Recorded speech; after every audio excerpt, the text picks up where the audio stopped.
Hello, and welcome to Top Story Daily Edition. I'm JNS Editor-in-Chief, Jonathan Tobin. Thanks for joining me for another discussion on the most pressing issues in the Jewish world. Please like, subscribe, and give us good reviews when you listen to the show. Now let's get started. It was just one result among a blizzard of other poll results in a single survey. But one data point in the Harvard-Harris monthly survey of public opinion not only jumped out at observers like a five-alarm fire, but also called into question the future security of American Jewry.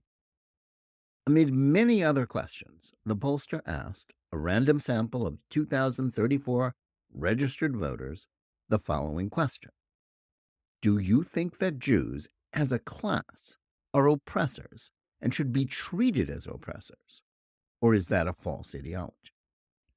The question may have been loaded, and its results are, at least to some extent, contradicted by the answers to some of the other questions in the survey.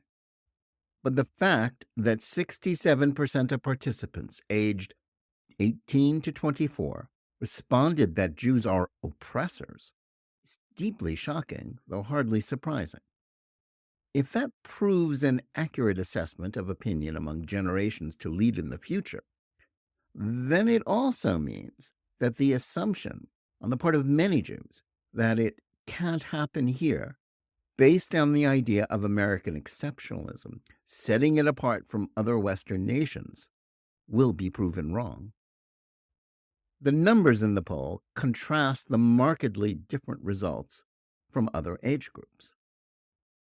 The older one gets, the more likely the respondent was to correctly label talk of Jewish oppressors as a false ideology.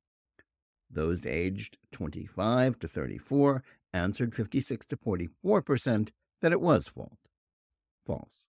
Those aged 35 to 44 gave a 64 to 35% majority to the false ideology answer, with those aged 45 to 54, 55 to 64, and 65 and older opposing the smear by 76, 85, and 91% respectively. And we know that those in the age 18 to 24 bracket have been subjected to indoctrination in intersectional and critical race theory myths so prevalent in the American education system.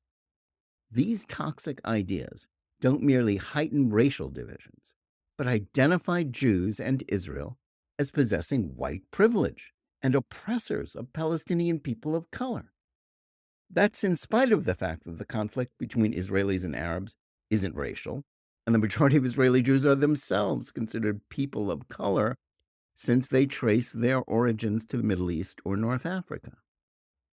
Those of college age and graduate school age are particularly likely to have been exposed to these false ideas. They also have most likely been in classes where these ideas were treated not as controversial theories, but as current orthodoxy that cannot be questioned, let alone disputed, without exposing oneself to the danger of being falsely labeled as a racist. So it figures that a question pushing those specific buttons would elicit an answer from this group that affirms the big lie about Jews being oppressors. The same factor explains other responses to the survey. And equally shocking, 60% of 18 to 24-year-olds also said that the Hamas atrocities of October 7th were justified by the grievances of the Palestinians. Large majorities of every other age group said they were not justified. Fully 60% of the 18 to 24-year-olds also supported the smear that Israel is committing genocide in Gaza, and 76% of them bought into the fairy tale that Hamas can be negotiated with to create peace, rather than being merely committed to Israel's destruction.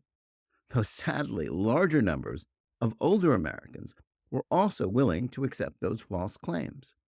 And 53% of 18 to 24-year-olds think that college students should be free to advocate for the genocide of Jews.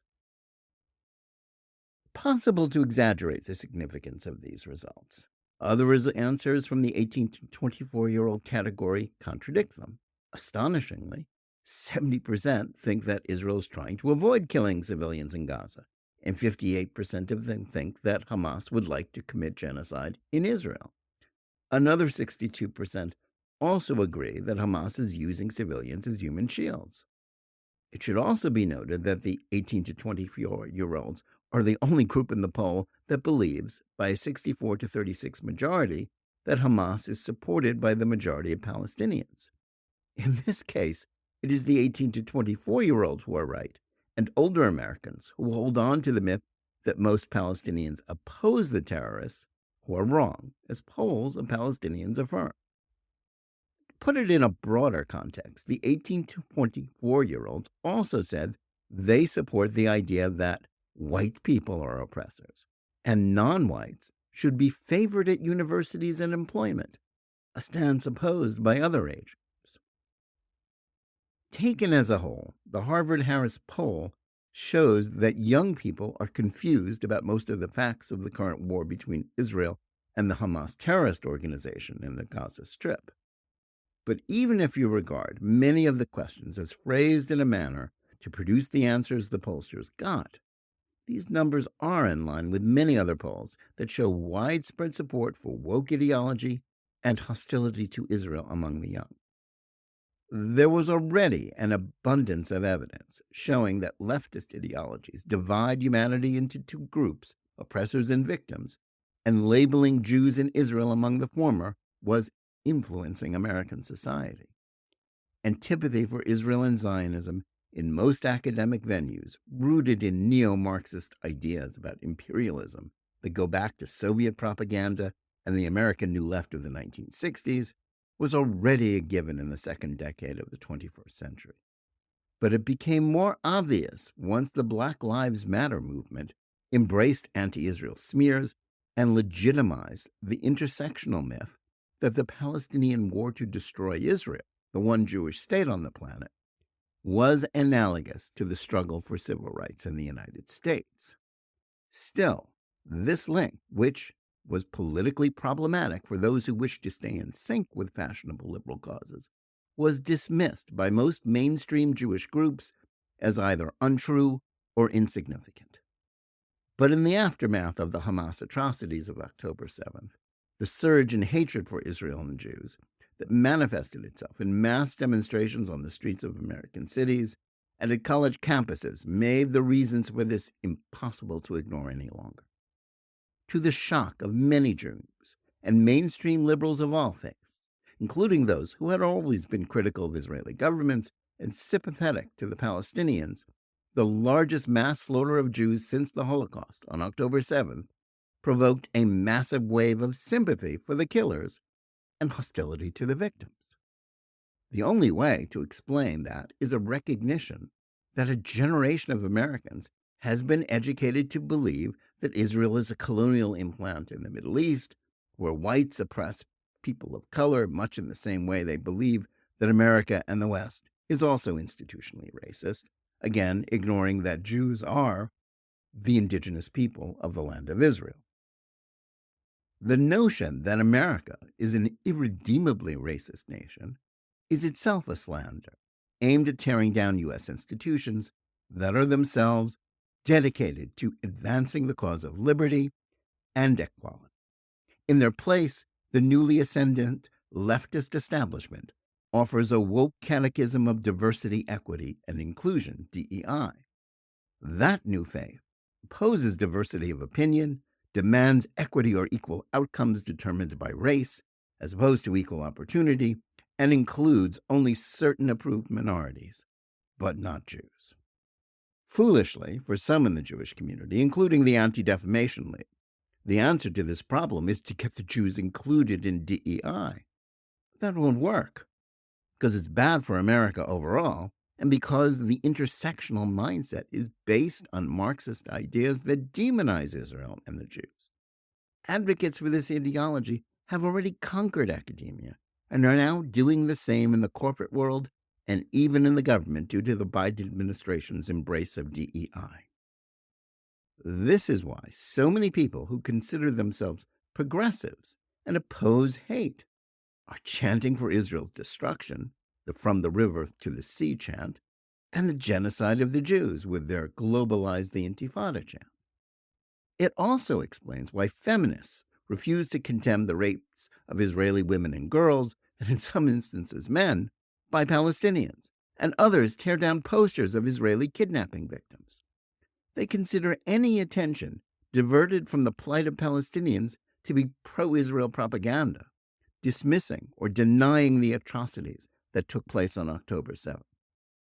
This is outrageous in and of itself, as well as deeply troubling for American Jews, including those who weren't previously particularly concerned about defending the security of Israel.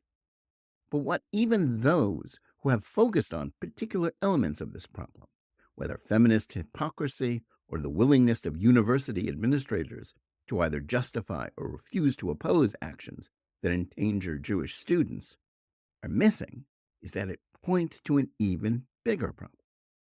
American Jews have prospered specifically because this country was not like any other place on the earth, including the democracies of Western Europe.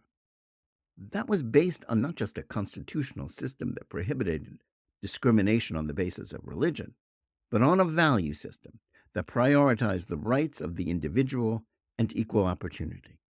And it is those specific values that are considered obsolete by the true believers in DEI and the intersectional left.